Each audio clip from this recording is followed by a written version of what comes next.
Imagina um time ruim. Esse Flamengo de 2005 conseguia ser pior.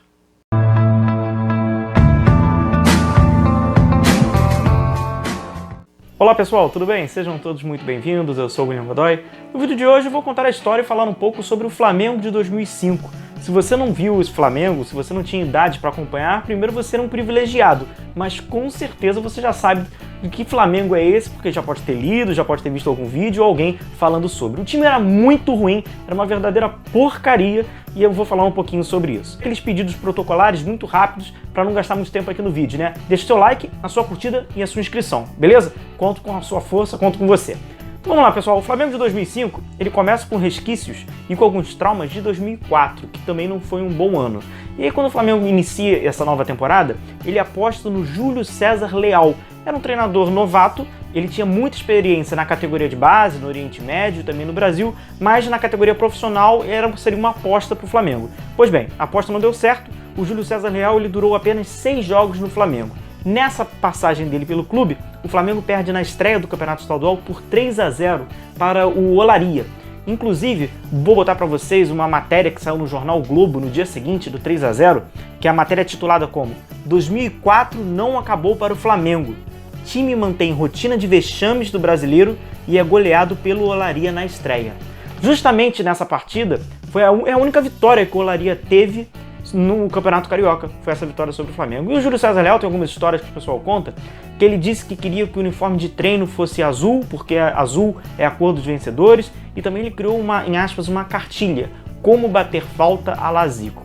Bom, obviamente não deu certo, e o Flamengo vai no Cuca. O Flamengo começa a Taça Rio com o Cuca, e aí o Cuca, assim como o Júlio César Leal, também não consegue resultados, porém chega a decisão da Taça Rio. Chega na decisão da Taça Rio, aos trancos e barrancos, Flamengo não jogando bem, conseguindo acertar uns chutes aqui ou acolá, mas chega na Taça Rio na decisão contra o Fluminense. E aí o Fluminense aplica uma goleada, dá uma pancada no Flamengo de 4-1. Essa vitória do Fluminense sobre o Flamengo 4-1 marcou a despedida do Zinho. Ele até foi o autor do gol do Flamengo. Vou passar para vocês a escalação desse time do Flamengo na goleada do Fluminense na decisão da Taça Rio. Diego, Ricardo Lopes, Rodrigo, Fabiano e André Santos. Da Silva, Jonatas, Júnior, depois entra o Zinho no segundo tempo, autor do gol, Felipe Gabriel, Marcos Denner e Dimba. Esse time do Flamengo foi muito modificado durante os anos e eu vou mostrar para vocês algumas escalações. Elas mudam bastante. O Flamengo faz ao todo 23 contratações até setembro. Muitos saíram, outros chegaram, outros voltaram e esse bololô também passa por isso. Então o Cuca, ele assume na Taça Rio, perde para o Fluminense por 4-1 na decisão e vai na Copa do Brasil e também eliminado. O Flamengo é precocemente eliminado contra o Ceará. E ali, obviamente, não tinha mais o que ser feito. Demissão do Cuca, vamos para o terceiro treinador, isso em maio. Ele seguiu a cartilha perfeita do rebaixamento.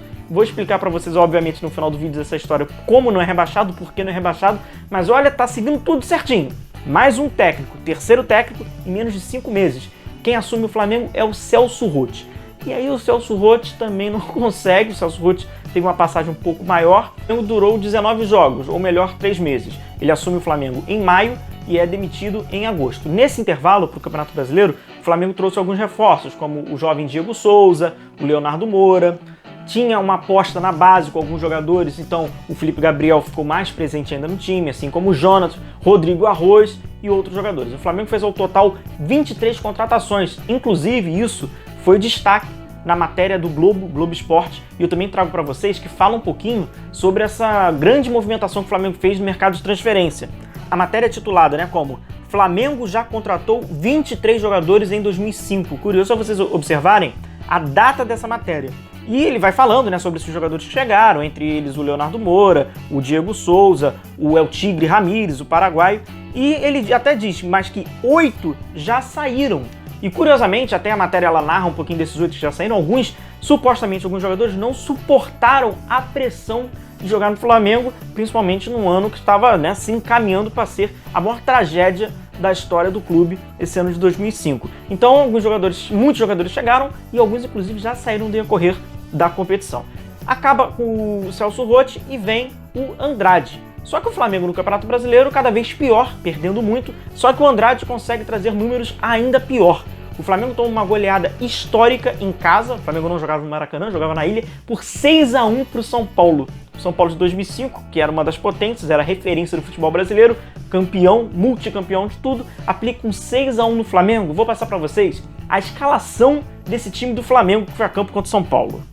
Diego, Léo Moura, Júnior Baiano, Renato Silva, André Santos, Robson, Jonatas, Diego Souza e Renato. Na frente, Ramires e Josafá. Esse foi o time que foi goleado por 6 pro São Paulo na Ilha, facilmente caindo. Então o Flamengo foi cada vez caindo mais na tabela, perdendo muito, perdeu de 4-3 pro Brasiliense no Rio de Janeiro, perdeu de 4-3 pro Juventude também no Rio de Janeiro, só tropeçava, só perdia, até que, claro, o Andrade também é demitido, e a gente já tá falando do 4º treinador no ano. O Andrade é demitido numa situação absolutamente crítica para o Flamengo. O Flamengo era 20º na competição, lembrando que a classificação total eram 22 equipes, né, 2 a mais do que atualmente o Campeonato Brasileiro, e o Flamengo já estava na margem dos matemáticos de 90% de queda. Então era praticamente um milagre o que o próximo treinador deveria de fazer para o Flamengo para que o Flamengo tivesse alguma reação. O time pontuava muito pouco, não vencia no Rio de Janeiro há 3 jogos seguidos e estava cada vez mais afundado numa crise. O Flamengo tenta, também trago uma matéria para vocês, olha que curioso essa matéria, que é o acerto do Flamengo com o Joel Santana. Porém, no primeiro parágrafo, no início do texto, já fala que o Flamengo tentou o Tite. Então o Flamengo mirou no Tite em 2005 e acertou o Papai Joel. A grande curiosidade também do Papai Joel, do Joel Santana, é que ele era o treinador do Brasiliense. E o Brasiliense era o lanterna da competição. Então o que a diretoria do Flamengo pensou? Vamos contratar um novo treinador, miramos no Tite, erramos, fomos no Joel Santana, que é o último. Ele contrata o Joel Santana, que estava no Brasiliense, que estava atrás do Flamengo. Realmente era tudo, era a cartilha perfeita para o Flamengo ser rebaixado. A matéria do jornal traz: em crise, Flamengo contrata o Joel Santana e afasta Júnior Baiano.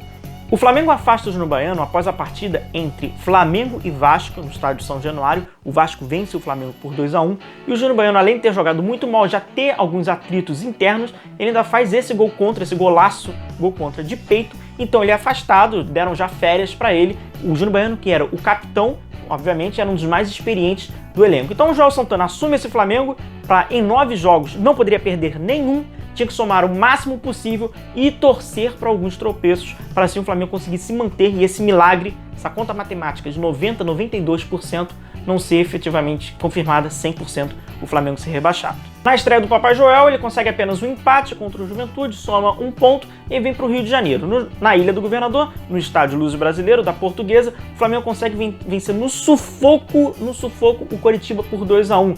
Poderia até ter ampliado a partida ainda no primeiro tempo, mas o Renato perde um gol incrível após jogada do Ramires, do Paraguai.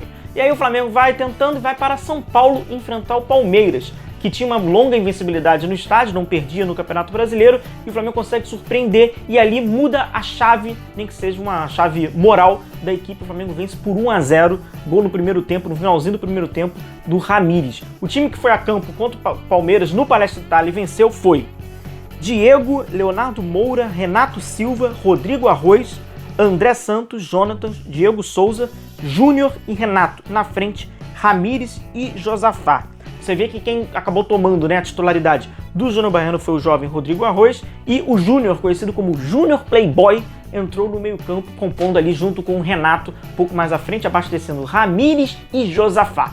O Flamengo vai seguindo essa luta e essa saga de fugir do rebaixamento e ir contra os números evidentes de um alto índice de rebaixamento e enfrenta o Botafogo em Volta Redonda. E no clássico contra o Botafogo em Volta Redonda, o Flamengo vence por 3-1, com o Rodrigo Arroz sendo expulso. O Flamengo jogou grande parte da partida com 1 a menos e consegue a vitória. Essa vitória foi tão improvável que o presidente do clube, o atual empresário e ex-dirigente, comenta bastante sobre o Botafogo, Carlos Augusto Montenegro. Ele dá a entender que houve, em aspas, alguns jogadores facilitaram o co-irmão Flamengo. É até uma declaração engraçada do então presidente do Botafogo. Falta de vergonha na cara, falta de vergonha com a torcida, com a camisa do Botafogo. A impressão que me deu infelizmente, é ruim a gente falar isso, que tentaram ajudar aí um co-irmão, entregar o jogo ao Flamengo. Não tem outra explicação. O Flamengo ia somando seus pontinhos, ia contando também com os tropeços de Atlético Mineiro, de Coritiba, que não conseguiam também subir na tabela, e com isso, aos poucos, o Flamengo tentava respirar, mas era ainda preciso vencer. E o Flamengo vai enfrentar o Paraná fora de casa. E quando o Flamengo pega, anos 2000, Paraná fora de casa, era certeza de voltar para o Rio de Janeiro com nenhum ponto, talvez até com uma goleada nas costas. Mas o provável não aconteceu.